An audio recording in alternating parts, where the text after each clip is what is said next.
Welcome to the C-Bin Podcast, a show where artists and musicians with an axe to grind throw things deep into the abyss of the C-Bin. Transphobia, racism, ableism, anti-Semitism, sexism, and homophobia, it all gets dumped on the trash!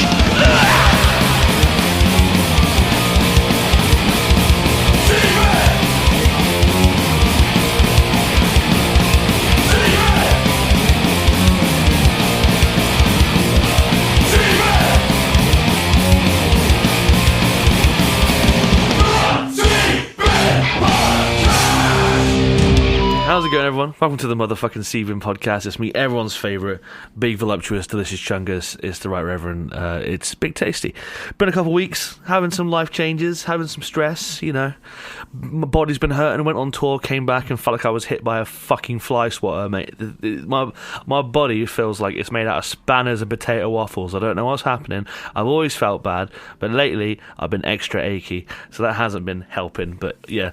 And also, it's hard to find guests at the minute. I don't know if you saw the video I put up on Facebook, but it's like everyone I messaged to come on the show is like, yeah, I can come on in like 3 weeks. And then it's like 3 weeks later, they're like, yeah, I forgot, kinda. So can I come on like in like 2 weeks? And I'm like, oh, my brother in Christ, I need content. But today we have some content because I'm joined by a very dear friend of mine. They've been on before, but it's time to bring them back. And get some binage going. Prolific zine maker, prismatic wholesomeness dealer. Peg Digitalis is right here with me. How's it going, Peg? Hi. I like how you introduced me by saying you couldn't find anyone else. That's flattery. that's not the reason you're on. That's just a general thing that's been happening lately. That wasn't a confirmation of last resortness. You can believe me if you want, but it's the truth. I was on the I was sat on the turlet, and I was thinking, like, you know what? I haven't had Peg on for a while. It'd be cool to talk to them and see what's going on in their world. I feel like you don't believe me. I believe you that most of your thoughts are while sat on the toilet. That's the only part of that you believe in.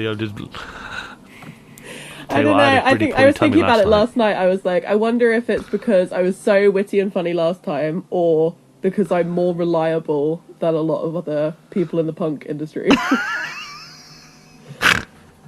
No, it's totally on the wit, and also because I just like seeing your face, and you're a good friend. Just want to look at my face. No, this is terrible.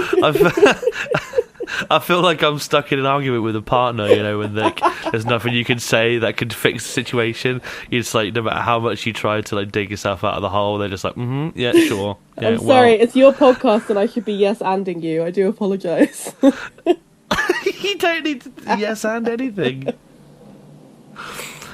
Me podcast, a Sue podcast. When you're here, this is as much yours as it is mine. I did, last time I was on your podcast, I was on someone else's podcast, like, in the same month, so I got to post, like, one a week after the other.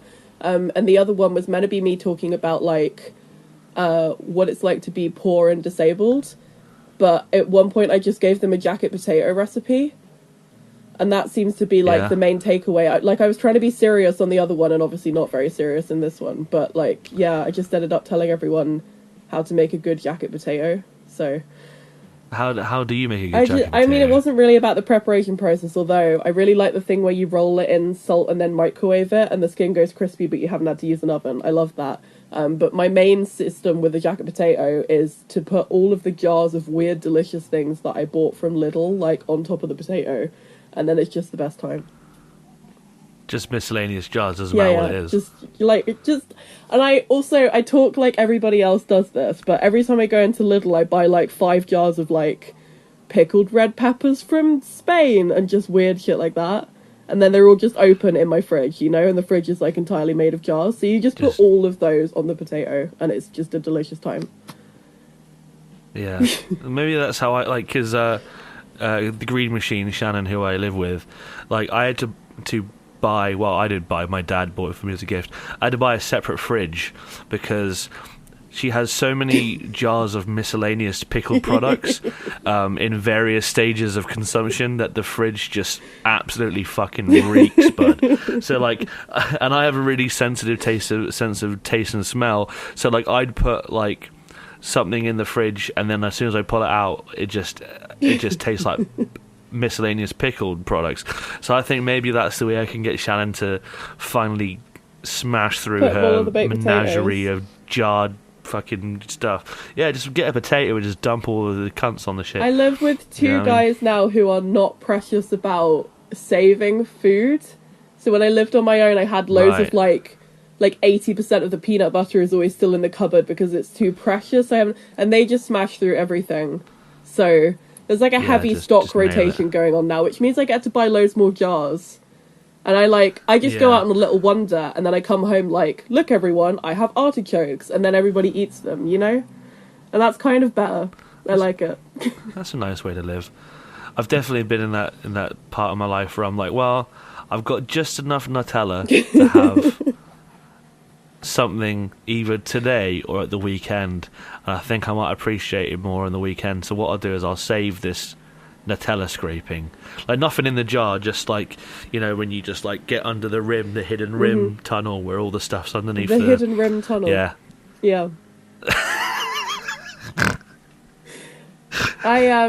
we've all got one. So one of my housemates is my partner and the other housemate is not my partner, and the one that is my partner likes to blame the other one for everything. So I caught him. Right. I went and bought the crunchy on-brand Biscoff spread from Sainsbury's, like the fancy one. We normally have the Aldi rip-off. They're pretty much the same. The cookie butter. And I caught Frankie eating the jar, like just with a spoon, just eating spoonfuls of this Biscoff. And I had only had like 2 slices of toast with this thing. And then the whole jar was gone. And I was like, hey, anybody have any idea where the crunchy Biscoff has gone? And he's like, I don't know. Must have been some other guy that ate all. And I think he was, like, subconsciously eating Biscoff with a spoon. Like, I don't think that he knew that he was doing it. But I also think maybe every time he went in the kitchen for that couple of days, he was having, like, a spoonful of Biscoff. Just a sneaky spoon. It's like when you're a kid and you sneak something out. Like, let's say you're a bit of a rascal teenager and you'd, like, you know, go into your parents' alcohol cupboard and you'd like take a sip and then eventually like you drank half the bottle over the course of like a month or so, and you're like, oh fuck, now that's really obvious because I've kept sneaking in for little sips. Yeah, and then you need to fill out with water. Yeah. My problem was I didn't realise the alcohol was for me because I was like of drinking age, and the alcohol in the parents' alcohol cupboard was like Malibu and Archers, so I don't know whose I thought it was. It's obviously for the teenager. But I was, like, stealing it in, like, small portions and putting it into these, like, plastic water bottles and mixing it up. So it was, like, kind of rank and kind of had a lot of, like, plastic in it. But I didn't actually need to be stealing it. There was no purpose. And, you know, it was for me anyway. It was just there for you. I used to steal the maraschino cherries. That was what the alcohol cupboard was for. Yeah. It was up in the corner. Communication's key. It was on a little counter, so you climb up onto the counter with your legs swinging off the edge, and then you just, like, eat maraschino cherries out the jar. That's what the cupboard's for. What I used to nick was my mum had the rankest liqueur, and it was like the bottle was split in half. Half of it was coffee liqueur, and then half of it was like cream liqueur. Oh. And it had 2 little spouts, and then you'd pour it out, and it would like make it this like sort of coffee Bailey's concoction, and it just tasted sublime. And I used to just take a little sniff of it, and then it'd come to Christmas time and Mum would bust out her little thing and be like, why is there like maybe like 1 shot left to this bottle? Oh, I don't know. It must have evaporated. That's what happens. Yeah, I don't know who's drinking this delicious coffee cream liqueur combination. I moved in somewhere once where there was a bottle in the fridge that no one wanted to touch, and it was half a bottle of that, the Corky's cream vodka shots, and it was cream egg flavour. Cream egg? Oh, like Cadbury cream egg. I was like, what, just a combination of cream and eggs? Just, it had been there months and months. Nobody wanted to touch it at all. It was just hanging out there. Like, there's alcohol, there's like wanting to drink, and then there's being desperate enough to drink the cream egg liqueur. Cream egg flavoured vodka. Ugh. I don't like that. Has this been good jar chat so far? Are we doing well at discussing jars? I think the listeners are going to enjoy this. The first 10 minutes of the episode is all just about jars. Speaking of that, shall we move on and get some binage going on here? Right, first bin, you've got accessibility at gigs. Talk to me. Yeah, I mean we're in the same scene, right, where the gigs are smaller. Although I'm about to book tickets for Paramore, so I'm about to have a fight with a massive venue again. But just could we agree on one policy for all venues, and could we just do it, please? Because that would be just infinitely better than our current system. What's your policy? What would you do? There's a lot, isn't there? There's like so much different stuff going on, because you will occasionally find a venue that is it's like considered autistic people before, and you'll find like a little bit on their website accessibility about how you can visit the venue in the daytime so that you can get used to the layout. And I'll be like, oh, I'd never thought of that, but that would be so useful. And there's so like depending on different disabilities, there's like hundreds of different things you could do. And so it makes it very difficult to have one good universal policy. And I'm probably not the person that should write that, but I'd have a good go and I'd do better than most other venues. The only like accessibility that I ever really see is like, you know, in like the big venues or in festivals and stuff I played. Well, they'll just have one little raised platform with a ramp, but it's normally pointing in the complete wrong direction it wants to be. It's normally like right by the stage looking into the crowd or something, and then there'll be like one person in a wheelchair there looking bored as fuck because they're literally like having to like kind of stretch out and look out, like just like could you not have placed that anywhere better? I was trying to decide whether it's okay to name venues, but I'm pretty sure that's fine. But I went to I'm sure like we went to Marble Factory the other week, which is in Motion in Bristol. It's like a big nightclub in a warehouse, so kind of I played there. Because it's a warehouse, it's kind of entirely flat, which is sort of all right. Apart from the fact it still has steps to get up for it for some ridiculous reason. But I've been to it twice now in the disabled section. The disabled section is, you can change the size of it, which is quite good. If you haven't got that many people booked, it's not going to be as big. If there's a lot of people booked, then they'll like make it wider, and that's better. And they just set up those the metal security banner things around the outside, and they're just like, don't go in this section. And the first time I went, there were people leaning against it because it's in the crowd. It's right in the middle of the crowd and you're quite near the front. So there were people leaning on the barrier, but there was so many people leaning on the barrier that it kept nearly falling on us. So then why is that a thing? Right. So their solution to that, a bunch of people managed to alert security to it. And so they got one of the security guys to come over and just stand holding the barrier up for the rest of the gig. And that was the solution for the accessibility. And that's just, why does that exist? So I went for the second time, we went this week, and we went to see Scene Queen, Knife Bride, and Wargasm, which was really good. I'm mainly there for Scene Queen. It was a good time, but they'd moved it so that the access section is now against a wall. So you've only got 3 walls of funny little barrier, and then 1 wall is a wall. But that wall is also the little alleyway that you go through if you're a photographer and you want to take pictures of the band, which is also the alleyway that people get sent through if they've crowd surfed to the front. And quite a lot of the people that crowd surfed to the front were completely wrecked, and they were getting sent like through the pit of disabled people to make their way out, and it was just really dangerous. And it was flat. It wasn't raised, it was flat, so you could only see if you stood up or if you were sat in the 2 seats that were in the front row. So the rest of they were the 2 people who got there first, they got to see.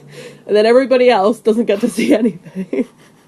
Fuck's sake. And they're kind of a good standard for accessibility. They have a toilet. They will introduce you, like, you can introduce yourself to the manager and they'll give you a tour of the venue. And they will let you book access without proving you're disabled. And all of those are really good points. And then actually, it's still really bad accessibility. You know? Yeah. So that's like somebody who's actually tried and then has still failed. Yeah, that that just sounds like a fucking nightmare. And enough of a nightmare where you just be like, oh, well, fuck it, I'll just grin and bear it, and then end up having a terrible time, and then presenting the gig and then not going back. Some smaller venues, especially in Bristol, they will have, on their website, they will have written out a little bit about accessibility. So we went to Strangebrew the other night, and it's actually flat access from the street into the venue, which is shockingly rare, and they have a disabled toilet, and they will make chairs available if you need them. But it sucks that that's surprising. It sucks that most of the venue websites, they just don't say anything about accessibility. And if you email them and ask, and they just say, like, oh, what kind of disabled are you? What do you need? We can invent the policy right now. But I shouldn't be needing to do that work. I should get to just go. You know? Exactly. I was just thinking about, like, even, like, just having somewhere just to even, like, sit down. Yeah. Like, most punk venues have never had anywhere to sit down. My favourite gigs are always the one where I can just fucking plonk my ass down and just chill. I was thinking of the like fish dock at the Exchange and stuff. Like there was a little bench and shit, but when you're on the bench you couldn't see anything. But you know, I had my little bar stool that I had for half of the night when we were there, when we were doing the karaoke. Yeah, we were dragging that. And then as soon as I got up from the bar stool, security started sitting on it, and then I couldn't have it back. And I had a crutch on me that night. I was like visibly disabled, and security just like was like, no, I'm gonna sit here instead. But they're good. Yeah. Their Exchange is an example of somewhere that's like actually built accessibility since I've been going. Like they opened a disabled toilet and I sent them a little review of it. Yeah. And I mean, especially with the punk industry, I keep saying industry like it's capitalism. With the punk scene, people do make effort for accessibility a lot more often. But if you're like a band that's trying to book a tour of like small venues around the country, you're not going to manage to book a whole bunch of accessible venues, you know? There's like, you're not going to find it in every city. And I know that's what Petrol Girls are currently trying to do. And I do think it's probably limited the amount of venues they can have, because they've tried to book accessible venues everywhere they go. I just want it to be better, I think it's... Yeah, I think it's something that everyone should have sort of agreed on at the start. But obviously, why would they care about disabled people? I think it's just also very... Part of the movement is that trauma often causes disability, and that a lot of us have been through trauma and are therefore disabled. So, like, why does it feel like we're forgotten about quite often? It's irritating. There's a zine, I don't know if the zine's come out yet or not, but there's a zine that's called, like, Punks Who Need to Sit Down at Gigs. I know B. Bentor was going to submit something for it. Just about, like, raising awareness of, like, just consider accessibility, please. And I don't really consider it the fault of the bands. Like, if you have been booked to play this thing that's up 2 flights of stairs, it's not actually your fault. But why aren't the venues doing anything? Even though I've had these ones that are upstairs, where I've emailed them and been like, for accessibility purposes, I understand you're upstairs. Can you tell me, like, how many stairs? Is it a difficult staircase? Like, what's it like? And they just email back and say, this venue is not wheelchair accessible. As if that's enough of an answer to my question. Yeah, that's basically them being like, you're not welcome here. Yeah, like, just don't even bother. Like, sorry. It's really frustrating. It kills me as well, because where I work at the minute, there's no wheelchair accessibility, and we've like tried to call the council and been like, yo, can we like maybe get like a ramp installed, can we, you know, something? They're like, nah. It's like, really? Really? It's like 4 steps, please. No. Sick. Cheers then. So I think it just comes down to places just being like, well, doesn't really matter, they'll just have to be sad because, you know, if they don't come, someone else will just come and that's fine. So yeah. You see the places that are accessible, you see suddenly loads of disabled people are there because they wanted a space to go to, you know? The National Botanic Gardens of Wales is incredibly accessible. It's really good.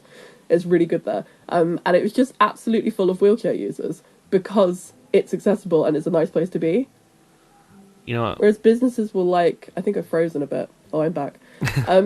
Businesses will just be like, oh, well, we don't get disabled people anyway, so it's fine. Yeah, who cares? It's very like, if you build it, they will come.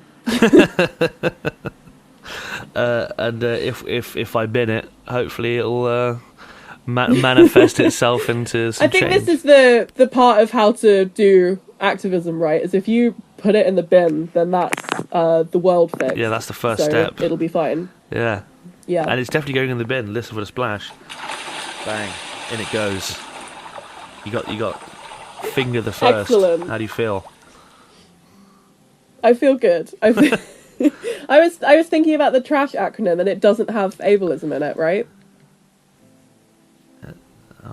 Transphobia, racism. Just watching you go through it now. Transphobia. Because the A is anti-Semitism. There's 2 A's. Are there 2 A's? Yeah, hold on. Is the other one ableism? Yeah, there's transphobia, racism, ableism, anti-Semitism, sexism, Oh, it is homophobia. Okay, alright, ignore it is. So. To look at my own CBIN patch with the 2 A's. Yeah, it's in there. So yeah, accessibility, gigs being shit, in the bin. Bingo, bango, bongo. Let's move on. Right. Excellent. Speaking of things that are shit, turf recruitment ploys. What do you mean by that? This has been very prevalent this weekend because in Cardiff there has been a turf conference. A conference. They sit around a round table and just go, the genitalia is wrong. The main thing that's been great about it is they've uploaded photos of themselves at the conference, and I've seen people share them and be like, this is the guy who's yelling at you on Twitter. Yeah. And they just seem more like disempowered when you like look at them and you're like, this is just a bunch of like angry people in a room. Yeah, I feel that. All of whom seem like I could take them in a fight if I needed to.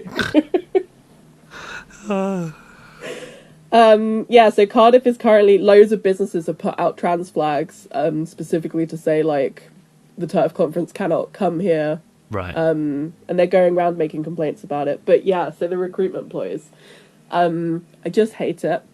It's a little pipeline that they've made, the same way that like the QAnon right-wing American people have their little pipelines. And they have these things to look out for in women.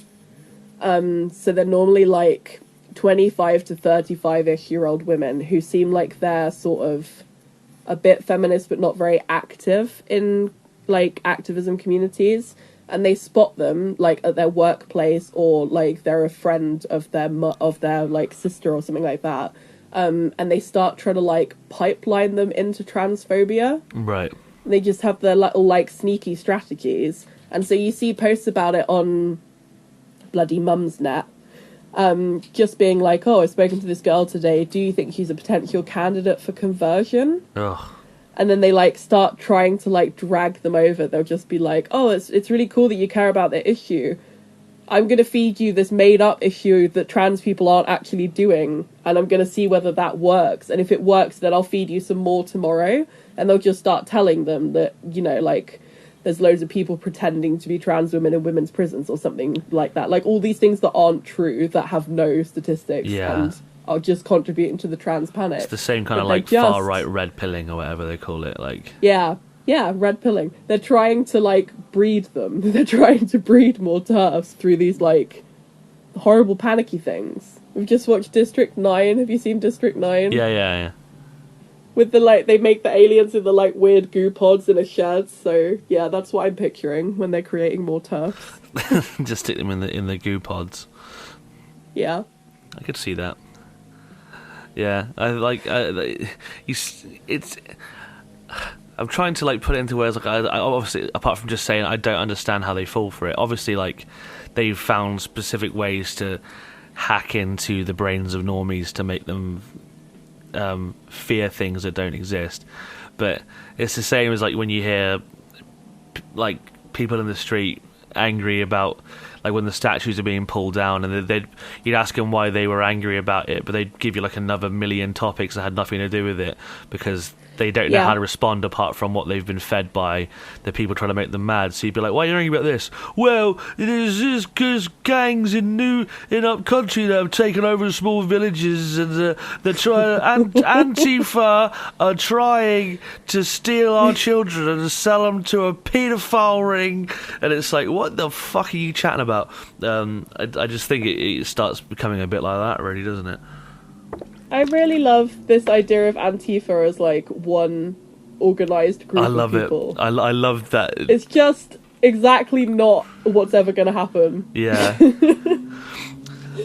It's whenever like my dad talks to me about how he's like, upset that I'm anti-fascist. He talks about it like I'm in some sort of like terrorist like Al Qaeda organization where we've all got like.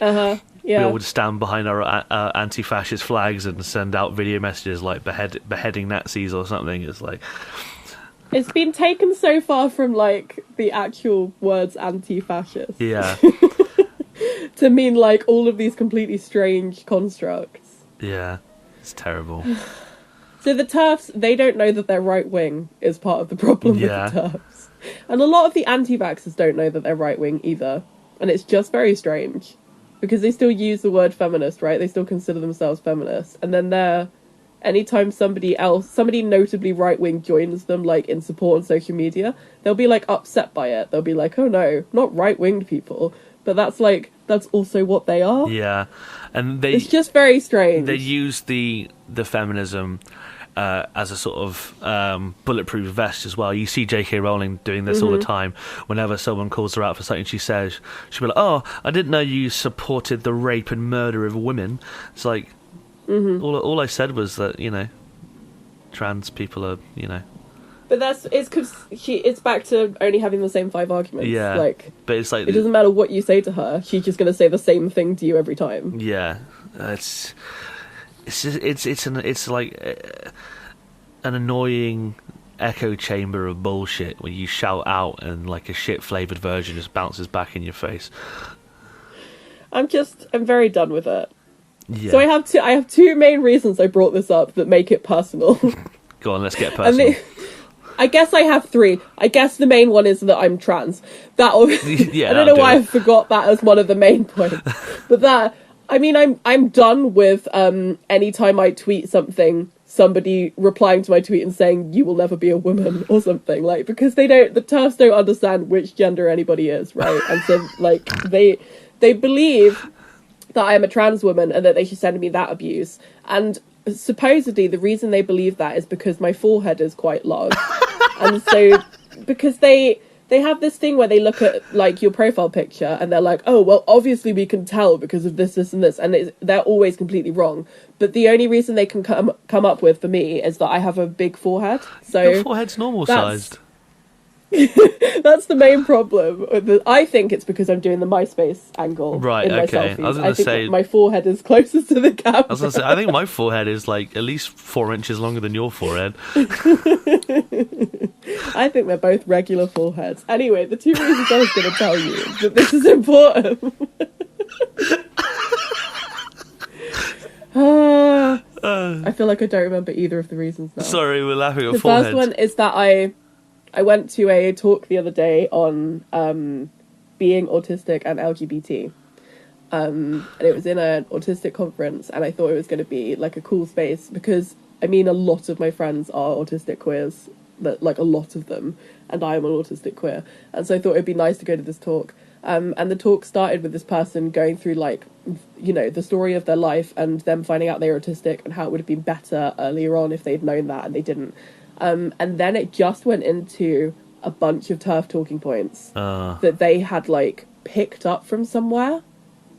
So they were talking about the specific theory that is not true, that it's really easy to convince an autistic child that they're trans and then make them transition. Right. Which is like it's like a TERF fear thing, because the TERFs have this idea that we're forcing children to transition all the time. And this goes along with their, like, saying that we give children hormones and that we give children surgery and all of this stuff. And then within that, they are also very autism speaks about things. All about curing and so that autism. is, like, autistic people don't have free agency, they don't have their own free will, they will just do whatever society tells them to, Yeah. and society is forcing them to transition. So this person, I don't think they would have believed those points like a year ago, you know, but they'd like picked them all up from somewhere, and then they'd gone and like repeated them all, specifically at an LGBT autistic, like a talk about, like, for us, you know, like the T is there. And it just sucked. It just really sucked to hear it. Terrible. And I could hear exactly where they'd got it from. Which was the worst. I remembered my other reason, which is that, obviously, TERFs don't consider me non-binary. In, like, regular society and not the trans community, people assume that I am a woman and that I am a middle-class white woman who's in their 30s. Therefore, I am like prime TERF recruitment category. So if they don't know much about me, and the thing about my Twitter bio is that it says my neo pronouns that I use, which are zir. If you write those down and you put them in your bio, a TERF does not know what to do with that because they don't recognise that as a set of pronouns because it doesn't say they them. So then they can't tell that I'm trans based on that. Is it like, so then they'll be like, I was going to say, then they'll start trying to recruit me. Is it like tricking a robot with a catch for, like, like they don't know how to like make a fake account because they're like, I don't know how to compute this. It's just, I used to have both they them and Caesar, because I use both in different contexts. But if you take the they them out, you just immediately disarm their ability to understand what's going on. Right. And it's like it's a flag that's like only for the trans community. Yeah. I think that's, if anyone's listening, dealing with some TERF problems, just switch to Caesar and totally fuck them up. If you just put some neopronouns that they don't get in your bio, then a lot of them leave you alone. As long as you just never tweet about trans stuff, which obviously I do all the time, so then it wakes them back up again. But they just don't understand things enough. They don't get it, so they don't know what non-binary is, really. I think because, obviously, the root of this is TERFs being turfy as fuck, and transphobia being the first letter of the trash rule. I think it's an instantaneous bin. What would you say if I was like, it's staying out? No, it's going in. It's going in the bin. Listen for the splash. TERF recruitment ploys. Fuck them. Basically, stop being a fucking asshole. It's in the bin. 2 for 2. You got the old. Excellent. You got the Twix. How do you feel? There's a new Twix that's extra long and also salted caramel flavour. So if it could be that would be great. It could be that for sure. It's delicious. Extra long Twix, salted caramel edition. Added to the Sebin repertoire of chocolate finger analogies. On that note, I'm going to quickly thank the patrons for this episode. Thank you to Aidan, Sean, Adam, James, Kate, Christiane, Froggy Spallbags, Tim, Alex, Sniff, Jochen, C, B, Fian, Peg. There you are. Rory, EJ, Jimmy, Mark, David, Will, Sarah, Matt, Ollie, Fee, already said Fee, Ollie, Alex, Chris, Dale, Caroline, Dave, Will, Cody. Thank you for supporting the episode. I need to rewrite it on my little whiteboard. They're all getting wiped out here. It's almost from memory at this point. Thank you to Cold Press CBD. If you want to check out some vegan CBD gummy bears, go to cold-pressed.io. Use code SIMON10, all caps. You get 10% off your first month's order. They are lovely, lovely people, and they make me smile. Peg. I have, I normally have like a game or questions and stuff, and I thought I'm gonna try and make a game just for you, a special game, because those who know you know that you're a big fan of like menus and you're a foodie. You like going out and seeing what restaurants do and stuff like that. I'm correct in saying that, right? Yes. Right. So I thought very correct. I thought it would be quite funny if I went on TripAdvisor and I found some 1-star reviews of excellent of fast food and fast casual eating chain restaurants, and I thought maybe you could try and guess what the restaurant is from the bad review. That's delightful. Yeah. So these are from they're from various locations found around London because it was easy just to kind of type in the restaurant and stuff. But some of them are funny, some of them are just, the usual Karen type behaviour. But some of them are more obvious than others as well. But I'm going to see if you can make a guess just from the review. Are you ready for this? Yeah, bring it on. Right, so this one is from R7147BV Marys from Harlow, United Kingdom, from August 2022. Visited today after a long trip to London with my son for a fun day out. We decided to stop for a drink. Needed the loo first, and oh my god, I could never be prepared for what awaited me. There was God knows how many days worth of feces, not only on the seat, but literally scattered all over the toilet, up the wall, on the floor. Could not get out of there quick enough, and no way would I have attempted to consume any products. Seriously needs inspection. Where do you think that might be from? They're not making the food in the toilet, though, are they? No, but if they've Not where the food is coming from. Yeah, but from the review, it seemed like there was, she said multiple days worth of shit, which I feel is kind of impossible, really. I just feel that the worst toilets I've ever been in are all in McDonald's. McDonald's? Yeah, but the problem is KFC is probably a good candidate, but I have not been in a KFC. But I'm voting for McDonald's. Do you want me to give you the answer now, or give you the answer all at the end? Yeah. Give me the answer now. Okay, so that was a Greg's. It was a Greg's. A Greg's with a toilet. I know, pretty crazy. Ooh. I thought I'd throw you off. Yeah, on this Greg's one. toilets have got to be pretty grim, haven't they? Yeah. Well, clearly, multiple days worth of shit, literally everywhere. Right. I got a TikTok video recently of a 2-tiered Greg's, like they have an upstairs you could go sit in. I saw that too. Absolutely thrilling. I want to try their box of Yum Yums. I've never had a Yum Yum from Greg's. I tried yesterday, but they were out, because apparently they always are. Well, so. If you listen to my appearance on the Hey Poopy podcast, you'll hear a story of me eating Yum Yums. Right, so this one is from Tracy S117. It was from August 20th, 2017. Rude staff, poor service. There's an obnoxious man working here. He didn't give a damn about anything. He was faffing about, sorting orders for so long that the staff cooking them had to tell him that the food was piling up. He then starts arguing with a man at the back and starts blaming the young woman who was also serving. I really hope I misheard him, but it sounded like he called her dumb. He said, she's learning, she's still dumb. He said on a couple of times, what a vile man. He was rude to his colleagues and rude to the customers too. What a horrible man. What a horrible man. What a terrible man. But you didn't have any, there wasn't anything like, I ordered a Big Mac. There was, I felt like, I tried to choose the reviews and didn't immediately give away what it was. Yeah, I mean, fair. It really still could be anywhere. Yeah, the obnoxious man was very obnoxious while he was serving my large pepperoni Domino's pizza. Yeah, where do you think this could be? Where do you think rude people work? I still think it's McDonald's. Well, if you guess McDonald's for everything, you might get it right at one point. That's the problem. If I guess McDonald's for these two and then the third one is McDonald's, I'm never going to get it. I just think that they have a lot of high-stress managers and also newbies that they're training. Yeah. Well, do you want to... So you're guessing McDonald's? Yeah, this is my second McDonald's guess, and then I'll stop guessing McDonald's. This was KFC.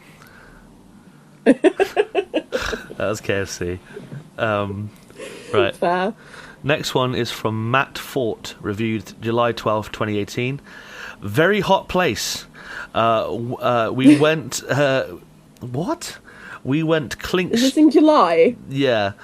We went Clink hot. Street, redacted, with our family. Very bad experience. It was really hot. Please, can't stay. Was very busy. Everyone sweating, including chefs and saver. I think they mean server. So that's the review there. Sweaty review. I wonder if it was just like, actually hot outside and there was nothing they could do about it, Yeah. just mad about it being warm and everyone's sweating like they have any control over it. There's chefs and servers. We've got two separate areas of staff.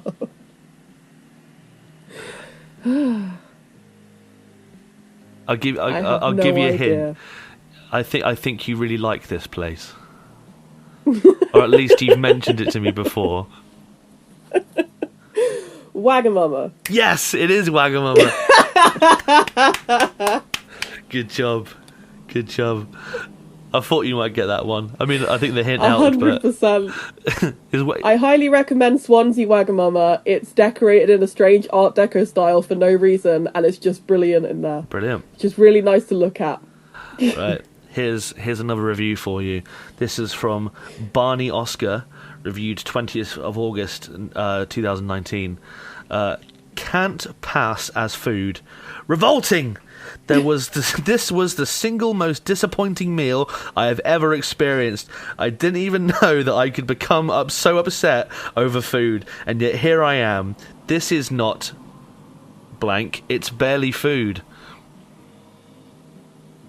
Ooh. I would have given it away then if I said what it was. I mean, straight up, it feels like a Burger King experience. It does, yeah. Yeah. You know, it fills the void, but it doesn't. It's not real food. It's not. Yeah, no, I'm just voting Burger King. Burger King. It's from much complained about by yourself, Yo Sushi. Oh, it's not sushi. Yeah, it's not sushi. Is that what it said? Yeah. Oh, that's very true. Yo Sushi have also increased the prices of their not sushi, and I feel that that's not okay. just a few more here, but I think you're doing quite well. You got one. I'm so done with Yo Sushi.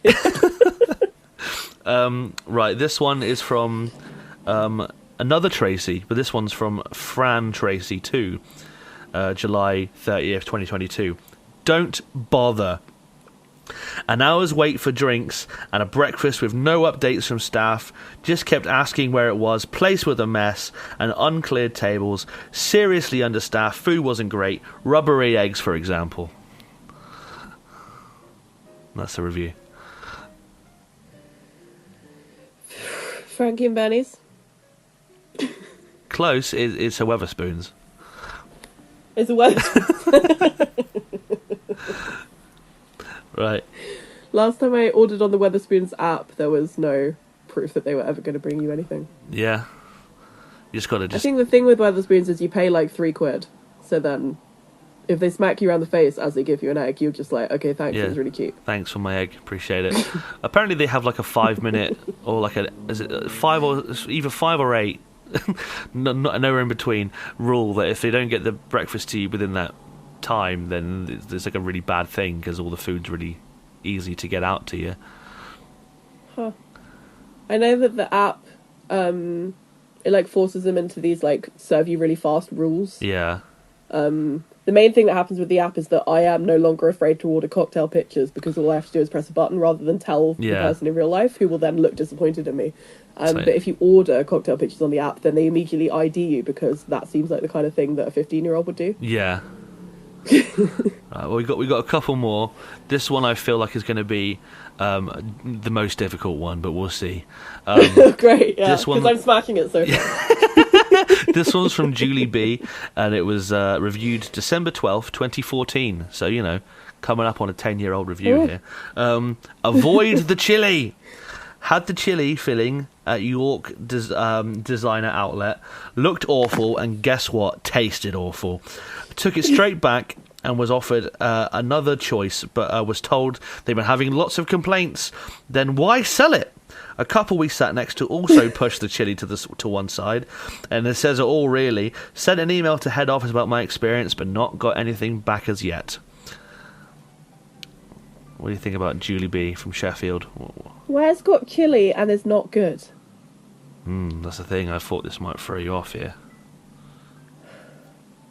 That's it. I mean, I was thinking Spud You Like for a while, but then Is it a Spudgy Yeah, Like? I know it's my shocked face. You guessing that one kind of gave it away there, but yeah, that was a Spudgy Like. So they closed them. Can I just give you autistic facts about restaurants in the middle? Sure. We just got one more here. I only chose this one because it was directed at a single person, and I thought it was funny. Right. So this one's from Aisha G, from April 2022. Muhan the worker. Muhan needs to brush up on his customer service skills. I'm disgusted by his attitude towards customers and delivery drivers coming in to collect orders. Shame on you, Muhan. So that's Aisha really mad at a guy called Muhan. And that's supposed to be clearly a Domino's pizza. Domino's? It is. It's not. It's a German doner kebab. Yeah. I only put that one in because I really laughed at shame on you, Muhan. Like, I don't know who Muhan is, but he clearly needs to be ashamed of himself for his service. So how I was trying to show people bad reviews of like KFC on Deliveroo and stuff like that, because I feel like if you order KFC by Deliveroo, it's probably never going to be that great, you know? But Deliveroo doesn't let you... Oh, maybe it was Just Eat. Anyway, you can't scroll back too many pages in the reviews, which is just disappointing because I was using them for entertainment purposes. The best thing to do with a shit KFC delivery is just stick it in the air fryer for a few minutes. Brings it back to life. But yeah, I hope you enjoyed the game. I've got wedges from a kebab shop. I loved the game. Just for you. Disappointingly bad at it, but that's all right. Yeah. No, you got 2. You got 2 out of 7. Can I tell you about Spudgy Like now? You absolutely can. Yeah, please do. And to finish my previous statement, if you've got wedges from a kebab shop, put them under the grill. Excellent time. But this is before air fryers, so I don't know. Spudgy Like, I loved it so much that I was very upset when it closed. But also, every time I was there, I was the only person in there. So I think maybe it had its phase where everybody liked it and then it stopped, and that's why it died. But then recently they've reopened a bunch, and they are now called Spudgy Like by James Martin, like the chef man. Right, okay. And it's got its own Instagram account about it, and for some reason they're like better potatoes because the chef man has dealt with them or something. And I'm just very intrigued by this business development. I think that's really exciting. Each potato has been kissed by James Martin personally. Yeah. Yeah. Does that make them taste good? Is that okay? Yeah, sure. It's got all the essence of all the food he's ever cooked in his lips. Just like just mostly butter, James Martin. Just a large amount of butter. Just butter. How do you like your baked potato? Because a very American way of doing it is they like stick all the shit in it and kind of mix it up so it becomes like mashed potato inside the skin. I don't know how I feel about that.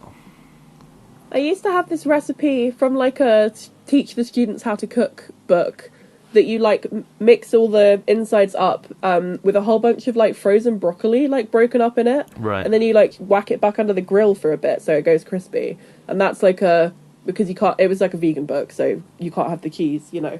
And that was great. And there's another one where you make the inside of it taste like a samosa filling. That's also a great potato skin. Yeah, that sounds right, doesn't it? You got any more Spudgy? Do you think I talk about baked potatoes enough? No. I think that's an adequate amount of potato talk. I was going to say, have you got any more Spudgy Like facts before we move on to bins? Well, they would occasionally have the chickpea masala on offer for a couple of months, and then they would take it off. So I mean, that was always thrilling, wasn't it? We all remember the times that Spudgy Like had chickpea masala on offer. Yeah, great times. Fantastic highs and crushing lows of Spudgy Like's menu changes. just avoid the chili for fuck's sake. I just like that the Fanta, it came out of a dispenser but they put it in an actual glass, and that just felt somehow novel. Yeah. I didn't know that Spudgy Like had closed. I know there's one in Plymouth in the Drake Circus Mall right next to the Burger King. So no one goes in there because everyone just goes to Burger King instead, because you know, there'd be like one of middle-aged secretary woman like chomping on some like potato with olives and stuff. I think an older person likes a Spudgy Like, and I think that's not a good enough business model. I think that, like, if there's an older couple that are going for a day out in Bristol, they'll be like, oh, let's have a spud you like. Yeah. And that's their 2 customers for the whole day. Nobody else goes in there. Yeah, they need to learn how to branch off to the TikTok generation. They've got loads of facts about potatoes all over their walls, though, which obviously I love. That's just. I just sit there. I come out of Spegulike and I'm like, did you know the number of different vitamins that are hidden in the skin of a potato? And if you peel the potato before boiling, then you lose all of the vitamin K. And everybody doesn't care. So that's great. Yeah, you need the vitamin K. For fuck's sake, don't lose a vitamin K. On that note, I'm going to drastically change the topic and say the UK housing crisis. My therapist has recently learnt how to do segues, and it's really disconcerting. was that on par with a therapist segue, or was that I felt that was quite clunky. No, that was completely jarring. That's how she used to do them. Yeah. But she's recently started being like, yes, that's very poignant. Speaking of the timings that you've just mentioned, are you available next Tuesday at 2 p.m? She moves it along now like a little segment. See, it's very strange. Normally I am better than that, 'cause I was thinking, like, speaking of vitamin K, United Kingdom housing crisis. Yeah, but I didn't do that one because I thought it would be a bit blue. I think maybe, even though there's a housing crisis, we're still eating potatoes or so. I don't know. Yeah. Speaking of barely affording to live, yeah. Oh, joy. The UK housing crisis, I feel like it's not being spoken about enough. And I wonder if part of the reason it's not spoken about enough is what happened to me. Is I got interviewed for a newspaper article about it, and then the article mysteriously got crushed at the last minute and didn't get published. Oh. And it seems like some of the ministers that are responsible for housing also had some involvement in the paper. Right. So I think maybe, because if I talk to people that work in the council for housing, if I talk to support workers, that kind of thing, they all say, oh, because of the housing crisis. But if you look, like, at the news, you wouldn't know it existed. Yeah. And so, I mean, it's slightly conspiratorial, but I think it is just the way the UK works at the moment, is that we've got this big issue. And what I'm talking about is that there's, like, a massive reduction in the amount of properties that are available for rent, and that all of those properties are too expensive for people who are on benefits to be allowed to rent. And also, they don't get let in anyway because they're not reliable sources of income. So we've just got this massive shortage of housing and a massive increase in people who are homeless, particularly people who are sofa surfing, who only get counted as homeless in some statistics. Right. But I just think that there's also not enough information about it. It's not being spoken about because, like, nobody's reporting on it. Yeah. And we get a lot of our information from, like, the actual mainstream news.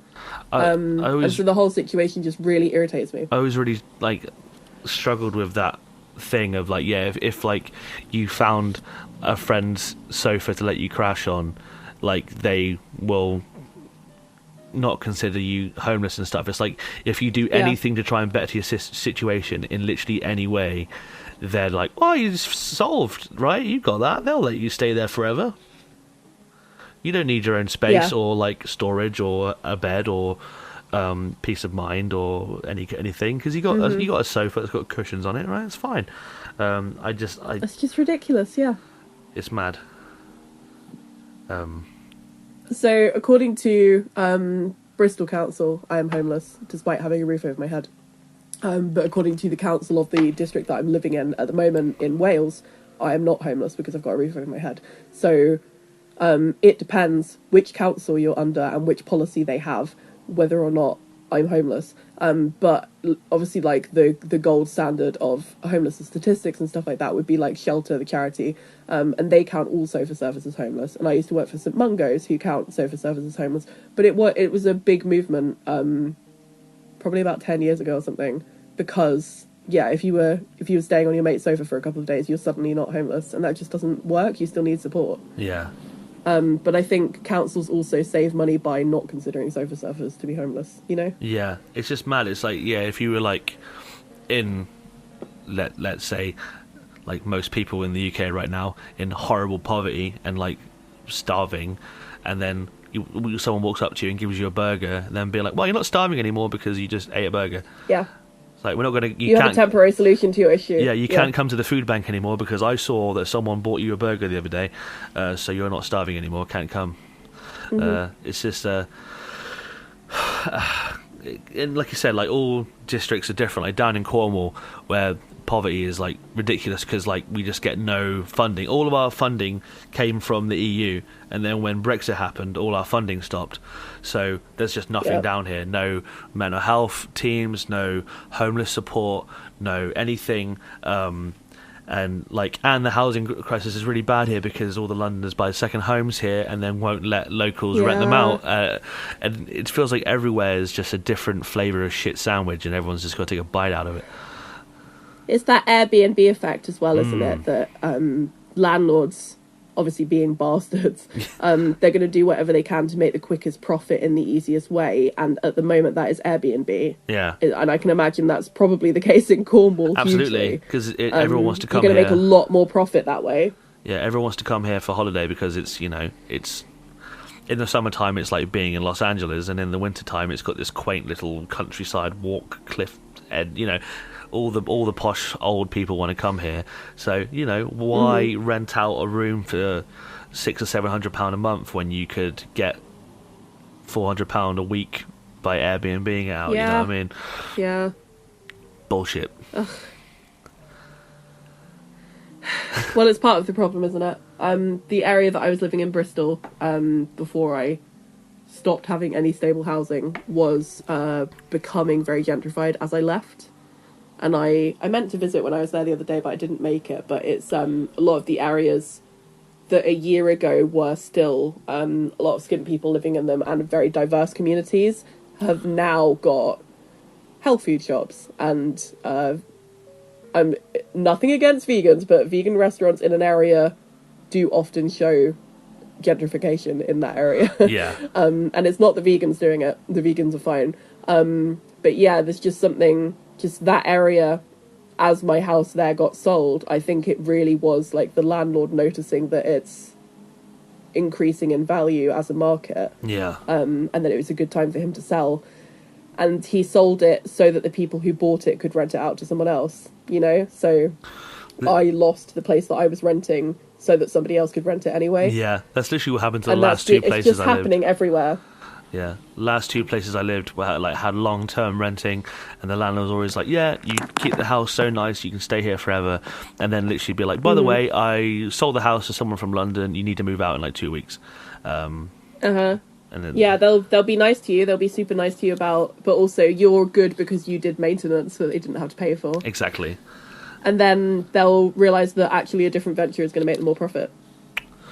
Because I think I got served my notice. He decided to sell the house within 2 months of me moving in there. And I'm sure it's because when I moved in, I was like, actually, could you fix the shower? Yeah. And stuff like that. Like, I think I put in too many maintenance reports. I became too difficult as a tenant because I'm being an actual tenant. Therefore, why should he bother having this property anymore? Yeah, it's too much like them having a real job. Yeah. Oh, it's ridiculous.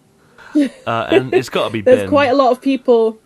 Yeah, it's definitely got to be binned. Yeah, it's one of those things I think it's so frustrating that we could sit here ranting about it forever, and I think the solution would always be the same: bin it. Just please fix it. Yeah, please. We're literally dying here. We're all dying. Please. It's going in the bin. Listen for the splash. In it goes. The trio. That got very somber very quickly there. And I think it's all Muhan's fault. It's all Muhan's fault. Shame on you, Muhan. Shame on you, Muhan. Yeah, if Muhan's listening to this and you work in German Doner Kebab in London, I am talking about you, and I am sorry for pinpointing you. That the review is just funny. Right. But also, you're probably just having a bad day. Yeah. As a result of the capitalist industry. Having to have a confusing shop that doesn't know what it is. Is it making Turkish food? Is it making German food? What are you? Right. The last bin we have is paper straws. And my thinking is, are you trying to kill the turtles, Peg? What's your problem with the turtles? Yes, I've specifically brought this up because I think we should be murdering more turtles. Yeah. I knew it. Well, it's ableism again, isn't it? Yeah. That's the problem.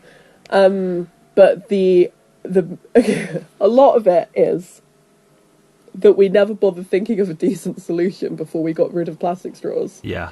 And that paper straws just suck in every way, as well as being really inaccessible for disabled people who need plastic straws. Why did we just every single time I go to McDonald's and get a massive cup of Fanta, and then my straw dissolves in it halfway through? I remember ableism, which sounds kind of sad, really. But it's just this symbol of us being incredibly ridiculous as a society. Yeah. That we decided that this is a good solution. And it's just not in any way solved anything. Well, I don't know if we really decided. I think it was all the corporations that were like, all right, guys. So the reason that this planet's going to catch fire in a few years is because we keep, pumping out as pollution. But the thing is, if we stop pumping out as pollution, we're going to stop making money. So how about we just try and convince all of the dogs' bodies that live in the houses that it's actually their fault. And if they get rid of the single-use plastic straws, everything will be fine. How about that? Well, Jonathan. And just replace it. What about replace it with vapes? Yeah, Jonathan. What about the people that need straws because they can't pick up their cups? Well, they'll just have to pull them down themselves. I don't give a fuck. That's kind of how it went. But yeah. Then sell them single-use that's vapes. what Extinction Rebellion published. They have like a manifesto book that they published, and in that it says, if you're too disabled to live in the world that's more eco-friendly, then you shouldn't live. Wow. Like, that's wow. literally just what the Extinction Rebellion stuff says, is like disabled eugenics. But the majority of people who do support Extinction Rebellion haven't actually read that, so it doesn't matter. Yeah. But that's their main argument. That's the eco-friendly argument from them. Obviously, other people are better than them, but that's what they say is. Sir, do you realise your wheelchair is made out of non-recyclable material? And you know what else is non-recyclable? Is every single lap flow. Yeah. And we have been fine with that, and we've not mentioned it the whole time because that was necessary. Yeah. As is the lives of disabled people. Yeah. But it's like, where does it end? It's like, your stoma bag's made of plastic. Can't have that. Mm-hmm. All that. Just, where does it fucking end? I've had people be upset with me for asthma inhalers. Yeah. So, like, the better solution is for me to stop breathing. But when I get into these straw arguments with people online, I genuinely get people saying disabled people shouldn't be drinking water. Yeah. And everyone's always That's like, well, the you can solution. get reusable aluminium straws from Amazon. It's like, well, I just want to go to I don't want to have to carry around a straw and a pipe cleaner every time I want to drink something. I carry one sometimes. I got those silicone ones with the bend in them, and I made I sewed myself a little pouch, and I carry that, and they're floppy. Yeah. They fall over in a way that I find quite entertaining, and I get them for nights out. If you're going out, you're going to drink more drinks. Even if I'm not drinking alcohol, I will probably still get a drink every time someone buys a round. So then I want the straw because I'm not going to be able to hold the glass up to my mouth that often. But because it flops over, it doesn't actually solve it for me. Like, it doesn't work. So the ones I currently have, these guys, I drink out of cups at home with straws because that's the most accessible way. And I didn't really realise that. But basically, I only drink water if I have straws. Because it hurts me to hold the cup up or whatever. So these are now, they're disposable, but after a longer time, if I wash them. Yeah. And the only reason I can wash them is because I live with an able-bodied person who does my washing up for me. Yeah. And when I stop living here, when I finally get my own housing, I don't have the straw washing guy anymore. And that's it. Yeah. You know? And also, paper straws make your fucking drink taste like bleached paper, and if you got a milkshake, fucking good luck, cunt. You ain't sipping that, bastard. Unless your straw is like as thick as a bog roll tube, you ain't sucking that shake up through it. It does not have the structural integrity to take the pressure of a suck required to pump up a thick McDonald's milkshake. It ain't happening. When they give you the Vimto slush at the local cinema, they say, how many straws do you think you need? And they hand you as many as you think you need to get through the drink. Because I want to be drinking that for the whole film. Yeah, you don't want to... But my straw is gone within 10 minutes. So then I can't have any more of the delicious Vimto slush. Yeah, I think because I bypass that by just taking the lid off and just sipping out of the cup, you know, because I have that, you know, I can do that. But the problem with that is that I end up just necking my drink in about 2 gulps because I can't sip a drink like a regular human being. I have to like literally get it down me as fast as humanly possible, and then I'm sad because I've got a whole bunch of chips that are salty and dry and then no liquid to wash it down with. And some would say, Simon, like pace the yourself. biggest size possible. Yeah. The Coca-Cola Freestyle machine, they sell you the one that's like a bucket. And that is great, apart from I'm clearly going to need to pee during the film now, so... Yeah. I used to always get a big slush. But then I was like, if I just remain parched, I'll stage and watch the whole film, because I will be pissing. We've got a Costa now. There's a Costa in the cinema now. So now, why would I get a slush when I could get a fancy Costa drink? It's true. What I was going to say is I've got a chip in both of my front teeth from smashing glasses into my face because my proprioception is really bad when I bring a glass up to my face and I smash it. So why would you give me a metal straw? Yeah. Because I'm clearly going to, like, put it through my nose or something. Like, I worry about it going, like, in the roof of my mouth. Like, just... If I smash glasses into my face, don't expect me to be able to use a metal straw and not, like, die. Yeah. They should, you know, everyone should just start carrying around crazy straws. The problem is that they're just hard to clean, you know. The thing that makes I really them... like the ones that are glasses. Yeah. The thing that makes them so crazy is that they're full of black mould. Yeah, I mean, they're not really... You can't use them many times, can you? Nah. Get one of those, like, backpackers camel bladders that sit in your backpack and the little hose comes up, like, in front of your mouth, but fill it with, like, dark fruits or something. The F1 boys have always got those, and I always think they look great. Which is very convenient. Like, this is where your water comes from. Yeah, the little sack. See, I have to think here because, like, although, like, I like the idea of an easily recyclable single-use thing. You know, I like it in concept. I don't like how it was birthed because it was clearly just like a scapegoat. You know, it was like let them think this is the issue when really it just makes everything shitter for everyone else. I also like they are just shit. And what I'm trying to say is, do I think the concept outweighs everything that's terrible about it, which is multiple things? And I think, yeah, because you said it does come from an ableist, unthoughtful place. Yet again, the trash rule comes into effect. And I think that the paper straws are going to go into the sea bin and probably just choke turtles anyway with the mass amount of paper mulch now in the ocean. They have the little plastic coating. My argument to you about putting them in the bin would be if you woke up tomorrow and they'd erased them from the world and you never saw a paper straw again, I don't think you'd notice or care. I'd probably be stoked. I'd be like, fuck yeah. Like, I can now sip my drinks again and I can now have a milkshake again. Because I haven't had a McDonald's milkshake since they got rid of the plastic straws, because I'm a mustachioed fella and, like, sipping a shake from a cup just makes me, you know, it opens up the channel for humour where people laugh at the milkshake on my moustache. And I don't need to have a handful of napkins to enjoy a beverage, you know. I just want to cane it. I discovered McDonald's milkshakes post paper straw, so I've never had one with a plastic straw. You're missing out. I don't know what that experience is like. I expect it's a lot better. It's far more enjoyable. How it's intended, I would say. Mm-hmm. So I think it's got to go in the bin. Listen for the splash. 4 for 4. You got a fancy little Kit Kat. wonderful things. Excellent.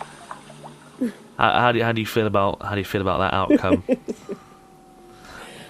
Positive, but I didn't give you. Like, they were all fairly negative things in the world. Yeah. We didn't have anything particularly controversial. Yeah, you didn't, for you or for the listeners. You didn't give me something to mull over.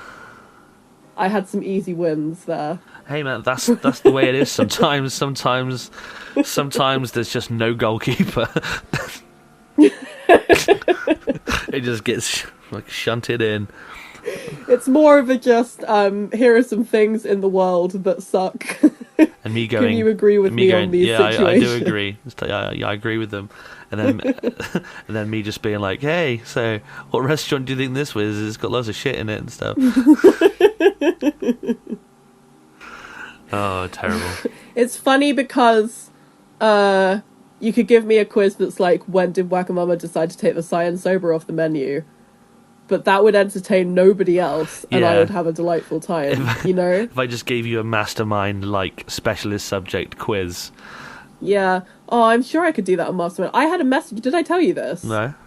You know your others inbox on Facebook? Mm-hmm.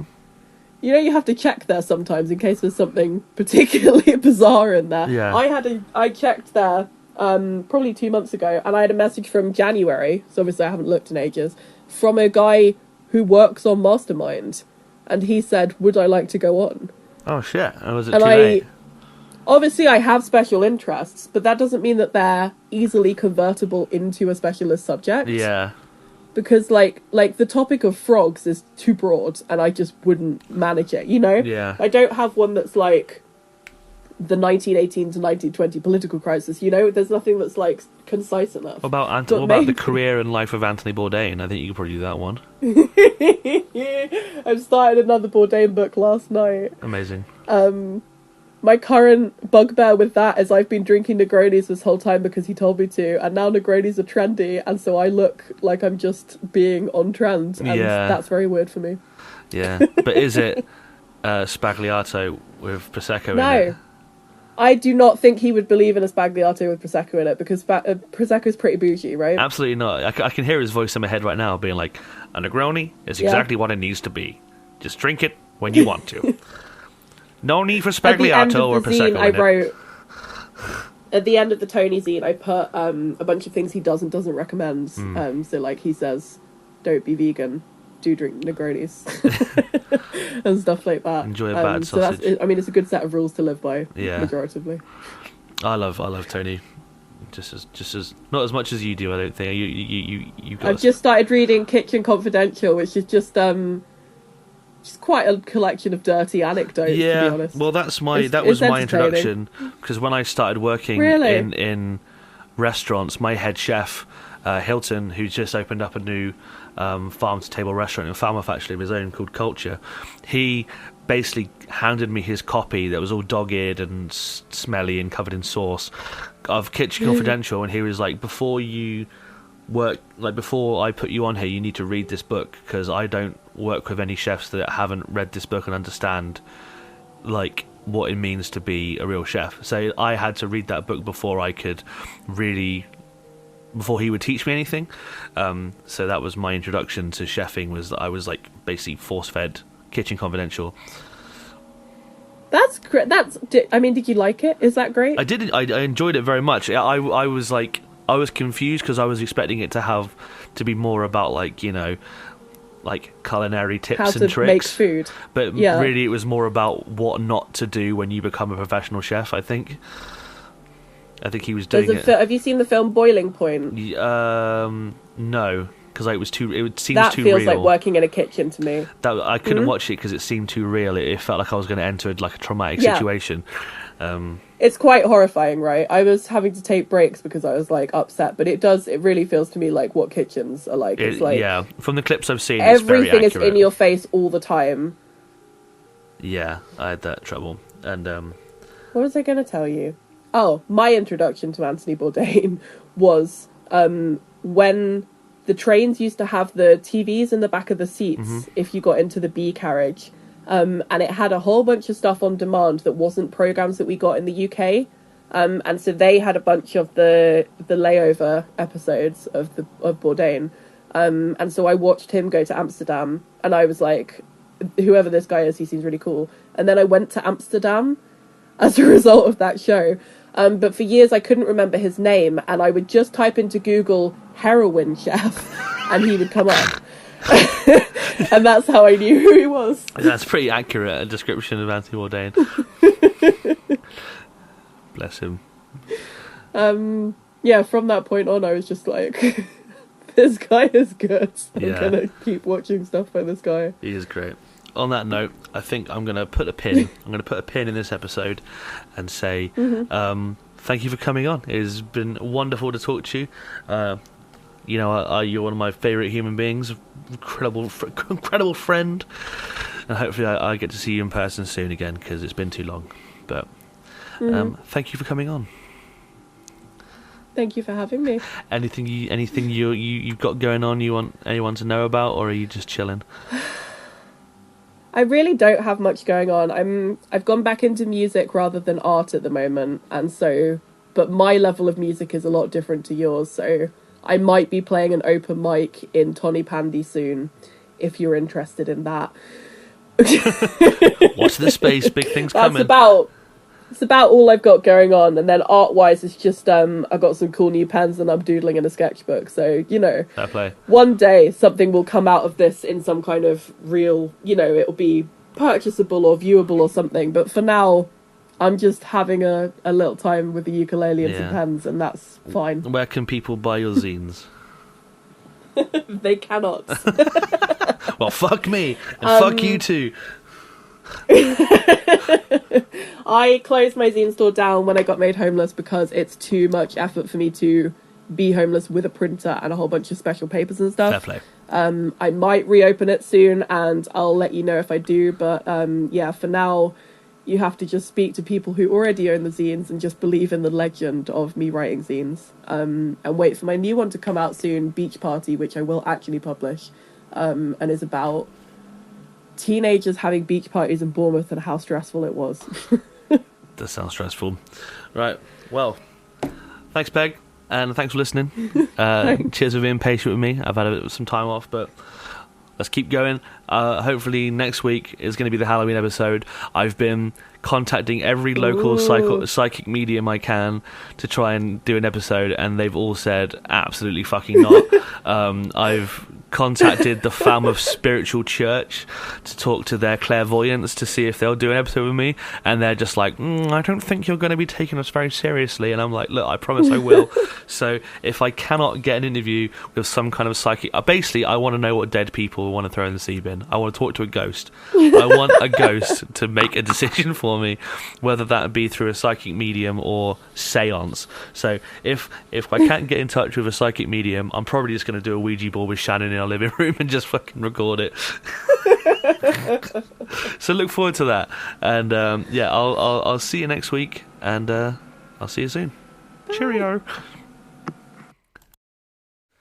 Hey guys, it's me, Big Tasty. I just wanted to say cheers for listening to this week's episode, and I hope you enjoyed listening to it as much as I enjoyed making it. Now, if you feel so inclined, you should come check out my Patreon page.